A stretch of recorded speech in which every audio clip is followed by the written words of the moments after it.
In diesem Video geht es um die Kreuztabelle, auch Kontingenztabelle genannt.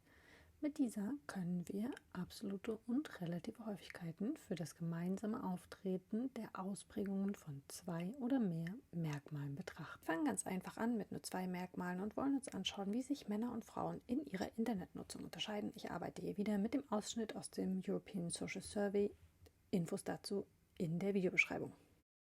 Ich wähle erstmal die Variablen für das Geschlecht und die Internetnutzung aus und markiere und kopiere mir beide Variablen in ein neues Tabellenblatt zum Zwecke der Übersichtlichkeit. Ich vergrößere mir noch die Ansicht etwas. Die Internetnutzung liegt hier als ordinale Variable vor mit 5 Ausprägungen, wobei 1 bedeutet, dass nie das Internet genutzt wird und 5 täglich. In einem anderen Video stelle ich schon die Pivot-Table-Funktion vor. Die brauchen wir hier auch wieder. Der Unterschied: jetzt betrachten wir zwei Variablen. Wir überprüfen erstmal die Eingabe und dann bestimmen wir, dass die Ausgabe in diesem Tabellenblatt stattfindet. Die Variable für das Geschlecht ziehen wir in die Zeilen, die Internetnutzung in die Spalten. Über die Filterfunktion entferne ich dann noch diese Leerzellen und dann kommt in das Feld für die Werte noch die Internetnutzung. Wichtig ist, darauf zu achten, dass hier nicht die Summe eingestellt ist, sondern die Anzahl. Und dann bekommen wir die absoluten Zahlen ausgegeben. Da sehen wir, dass 2358 gültige Fälle in die Berechnung eingehen. Außerdem sehen wir, dass 1212 Männer und 1146 Frauen unter den Befragten sind. Außerdem sehen wir hier in der unteren Zeile, dass insgesamt 261 Personen nie das Internet nutzen, während 1684 das Internet täglich nutzen. Diese unterste Zeile sowie diese letzte Spalte hier, das sind die sogenannten Randverteilungen bei der Kreuztabelle. Ich beschrifte mir jetzt hier noch die Ausprägungen, damit ich das gleich besser interpretieren kann. Innerhalb der Tabelle finden wir dann die Werte für das gemeinsame Auftreten von jeweils zwei Ausprägungen. Zum Beispiel sehen wir, dass 124 Männer nie das Internet nutzen oder zum Beispiel 794 Frauen täglich das Internet nutzen. Wir lassen die Tabelle mit den absoluten Häufigkeiten so stehen, aber machen nochmal das gleiche wie eben. Variablen auswählen, Pivot-Table-Funktion ansteuern, für den Output nun aber eine andere Zelle wählen.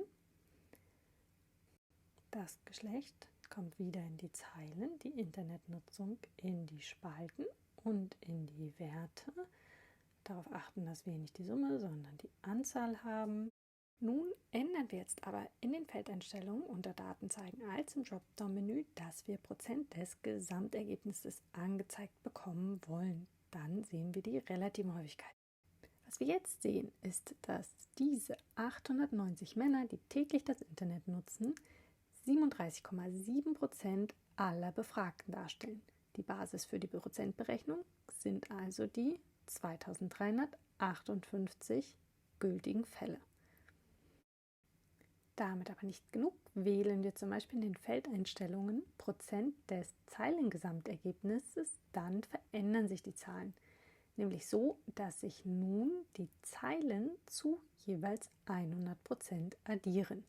Die Ergebnisse müssen nun auch anders interpretiet werden. Die 890 Männer, die täglich das Internet nutzen, entsprechen nun in dieser Darstellung 73,4% aller Männer.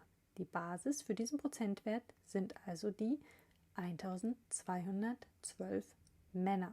Einen weiteren Schritt machen wir noch und ändern in den Feldeinstellungen die Berechnung zu Prozent des Spaltengesamtergebnisses. Die Prozentzahlen verändern sich wieder und nun addieren sich die Werte in den Spalten zu 100% auf. Entsprechend ändert sich auch wieder die Interpretation. Die 890 Männer, die täglich das Internet nutzen, stellen nun 52,8% von allen Personen, die täglich das Internet nutzen. Alle Personen, die täglich das Internet nutzen, das sind 1684 Personen und genau die bilden hier die Basis für die Berechnung. Welche Werte Sie brauchen, also Zeilenprozente, Spaltenprozente oder Gesamtprozente, das hängt ganz von der Fragestellung und Ihrem Erkenntnisinteresse ab.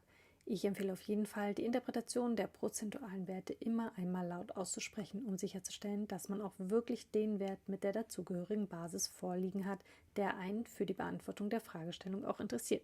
Und wenn Sie sich gedacht haben, dass das jetzt schon ganz schön verwirrend ist, dann kann ich Sie beruhigen, es geht noch verwirrender, zum Beispiel, wenn wir uns noch eine dritte Variable mit ins Spiel holen. Und wie das aussehen kann, zeige ich Ihnen in einem der nächsten Videos.